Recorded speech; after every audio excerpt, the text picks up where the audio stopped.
Assalamualaikum warahmatullahi wabarakatuh. Sebelum mulai, izinkan kami memperkenalkan diri kami masing-masing. Saya Anastasia Anggita Gimur dengan NIM akhir 049. Saya Zalwa Arum Naraswari Maulidi dengan NIM akhir 050. Saya Haryanti dengan NIM akhir 199. Saya Azhar Maulia Farel dengan NIM 187.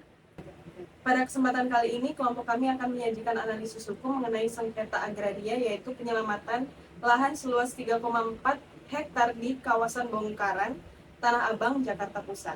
Memang diproyeksikan akan didirikan lahan hunian untuk rakyat 1.000 unit hunian. Siapa sangka bahwa ini kemudian menjadi persoalan dan ada dua figur yang menjadi bahan perbincangan. Kasus ini merupakan sengketa agraria yang sangat kompleks karena melibatkan pertarungan legalitas antara hak kepemilikan tanah barat zaman kolonial Belanda melawan kepastian pendaftaran tanah modern Indonesia. Baik, selanjutnya mari kita bedah kasus posisi secara rinci berdasarkan fakta-fakta yang terungkap. Yang pertama, siapakah di sini yang berperkara? Jadi, di posisi penggugat adalah ahli waris Ilyas Rajo Mentari yang merupakan anak dari Sulaiman Effendi. Dalam konteks hukum perdata, mereka adalah pihak yang merasa dirugikan dan mencari keadilan untuk menuntut hak kepemilikan atas objek sengketa. Gugatan ini secara resmi diajukan oleh pengurus Pusat Gerakan Rakyat Indonesia Bersatu atau GRIB Jaya yang dipimpin oleh Rosario de Marsal alias Hercules, berdasarkan kuasa yang diberikan oleh ahli waris. Lalu di posisi tergugat adalah PT Kereta Api Indonesia Persero atau PT KAI. Sebagai BUMN perkereta-apian, PT KAI bertindak sebagai pihak yang mempertahankan penguasaan dan kepemilikan aset historis perkereta-apian peninggalan masa kolonial. Lalu yang kedua, mengenai objek perkara. Lahan yang disengketakan adalah tanah ex-Eigendom Verponding seluas kurang lebih 3,4 hektar yang terletak di kawasan Bongkaran, meliputi wilayah Kelurahan Kebon Kacang dan Kelurahan Kebon Melati, Jakarta Pusat. Yang ketiga, mari kita periksa dasar hukum klaim para pihak. Para pihak ahli waris dan GRIB Jaya berdasarkan klaim mereka pada dokumen kolonial Eigendom Verponding nomor 945 tahun 1923 atas nama Ilyas Rajo Mentari. Mereka berargumen bahwa hak ini merupakan hak kepemilikan terkuat di masa kolonial yang belum hapus atau telah dikonversi menjadi hak milik atas nama pewaris mereka. Klaim ini mereka dukung dengan dokumen lama seperti Eigendom Verponding asli, surat keterangan ahli waris, dan menuntut pengakuan hak serta ganti rugi. Di sisi lain, PT KAI mendasarkan klaimnya pada penguasaan fisik yang sah dan kepemilikan aset negara. PT KAI memegang bukti kuat berupa sertifikat hak pengelolaan lahan atau HPL nomor 17 dan 19 atas nama PT KAI yang diterbitkan pada tahun 2008, di mana jauh sebelum itu, lahan tersebut sudah tercatat secara resmi atas nama Kementerian Perhubungan sejak tahun 1988. Yang keempat, tindak lanjut masing-masing pihak. Pihak ahli waris telah mendaftarkan gugatan perdata ke Pengadilan Negeri Jakarta Pusat dengan nomor perkara 241 Perdata Gugatan /2026 Pengadilan Negeri Jakarta Pusat untuk memperjelas status kepemilikan. Sementara PT KAI bersama pemerintah melalui Kementerian Perumahan dan Kawasan Permukiman atau PKP serta ATR atau BPN tetap pada pendirian bahwa lahan tersebut adalah aset negara di bawah pengelolaan PT KAI dan bahkan berencana membangun rumah susun di lokasi tersebut. Sebagai tergugat, PT KAI akan mengajukan jawaban eksepsi seperti gugatan kurang pihak, gugatan kabur atau tidak memiliki dasar hukum, serta kemungkinan mengajukan rekonvensi atau gugatan balik. Jadi, tahap pertama adalah mengkonstatir fakta, yaitu memilah peristiwa nyata yang memiliki konsekuensi hukum. Fakta relevan dalam kasus ini yaitu dari penggugat, yaitu ahli waris, adalah kepemilikan fisik berupa dokumen Eigendom Verponding tahun 1923, hubungan keperdataan waris yang sah, serta klaim tidak pernah melepaskan hak tersebut.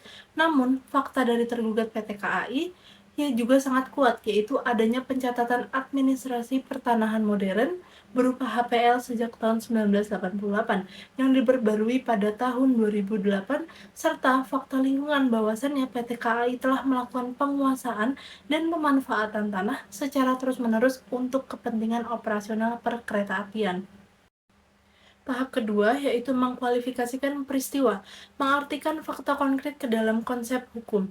Klaim penggugat dikualifikasikan sebagai upaya konversi hak lama, yang dimana berdasarkan UU PA nomor 5 tahun 1960, hak-hak barat seperti eigenum verbonding wajib dikonversi menjadi hak yang diakui UU PA seperti hak milik atau HGB.